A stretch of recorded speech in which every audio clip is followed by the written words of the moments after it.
Guys, for today's video, ang pag-uusapan natin ay 5 lending service na nagpapautang ng 6 months hanggang 12 months. So longer terms na 180 days hanggang 365 days. Legit pa at walang harassment. Kung gusto mong malaman kung sino-sino sila, well, samahan niyo ako. Pag-usapan natin yan.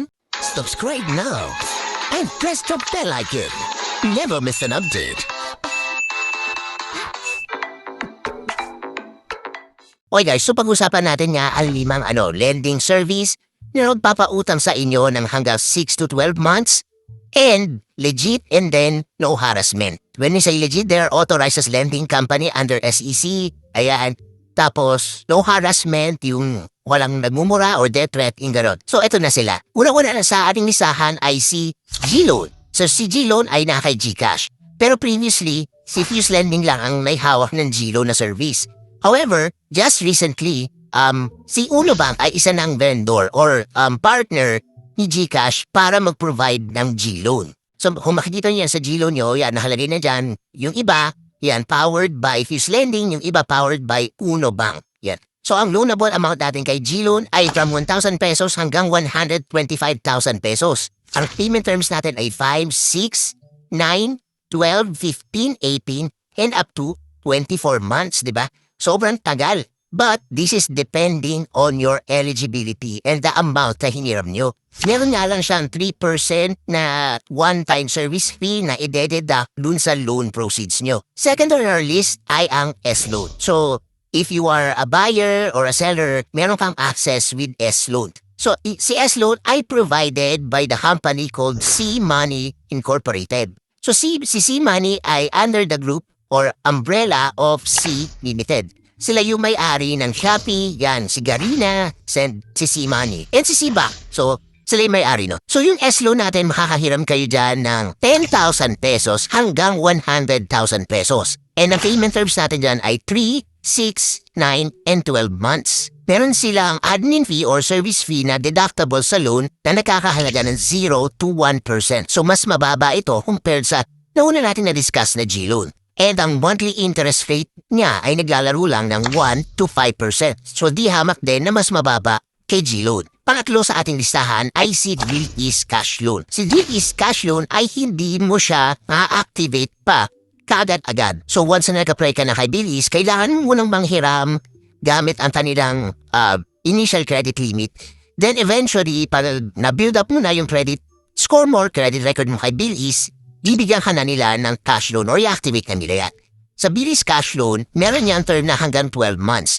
So dependent na rin sa na-build up mong credit score yung ibibigay na loan term sa'yo. Kay Bill-Ease Cash Loan, you can loan as much as 50,000 pesos, which is most of the time yun yung max na credit limit per user na binibigay. Possible naman na tumaas yan na more than 50,000 pesos kung super taas ng credit score na na-build up mo with Bill-Ease and with CIC. Ang interest rate naman na charge ni Bill-Ease sa kanyang cash loan ay nasa 3.49% or which translate at around 4.09% at an effective interest rate per month. So kung kukunin mo yan at a per annum level, lalabas na 49.08% per annum ang interest charge na charge ni Bill-Ease. Ang masasabi ko lang dito kay Bill-Ease is napaka-straightforward niya, napaka-convenient, and pati yung pagbabayad ay walang ka-hassle-hassle.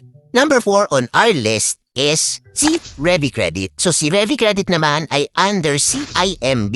Sila din ang nagfa-finance ng G-Credit na makikita nyo sa GCash. So, lalo na kung meron kang G-Credit, mataas din ang chance mo na magkaroon ng Revi Credit or ma-approve ng Revi Credit. So basically, i-apply mo siya separately using the CIMB app, kaya kayo ka na savings sa hawak and then saka makapag-apply ng Revi Credit. Masasabi ko dito kay Revi Credit ay isa siyang revolving credit na may term loan. So yung credit limit mo with Revi Credit, pwede mo siyang i-convert as a term loan na up to 36 months to pay pa. Baabot na hanggang 100,000 yung credit limit na na-approve kay Revi Credit as long as maganda ang inyong credit standing. Sa term loan ni Revi Credit, they charge around 0% to 2.5% per month lang. So ang baba nito compared sa previous 4 na na-discuss na natin. So sa tingin ko, kung meron kayong Revi Credit, sa kanilang 4, well, si Revi Credit na yung number 1 na pwede kong i-recommend sa inyo. However guys, hindi naman din ganun kadali mag-apply kayo Revi Credit. kailangan maganda rin G-credit standing nyo, yung G-score nyo, then dun pa lang kayo magkakaroon ng mataas na approval chance with ReviCredit. Kung wala kayong G-credit, then normal application process sa mga lending companies which includes proof of income, ID, etc. Last but not the least ay si home credit cash loan. So si home credit cash loan ay hindi rin naman kaagad-agad binibigay sa'yo. Katulad ni Bill Ace, kailangan mo munang manghiram using home credit wherein kailangan mag-down ng certain percentage and then in the remaining amount is i-finance ni home credit sa'yo. Tapos pag nakapag-build up ka na ng good credit standing with home credit, then dun ka lang makakapag-apply ng cash loan from home credit. So sabi ni home credit, you can loan as much as 3,000 pesos up to 150,000 pesos. And you can pay in 6 months or up to 60 months. Para ka nagbabayad ng kotse, di ba? Pwede mong i-stretch na hindi ganoon kalaki yung nilalabas mong monthly amortization. Si home credit cash loan gives different interest rates. So wala talagang siyang fixed na ito yung minimum and then ito yung maximum. It really depends on your credit score and your credit standing with home credit. So nag-range siya ng around 1.2% per month hanggang 5% per month, which would translate to around 15% per annum hanggang 60% per annum.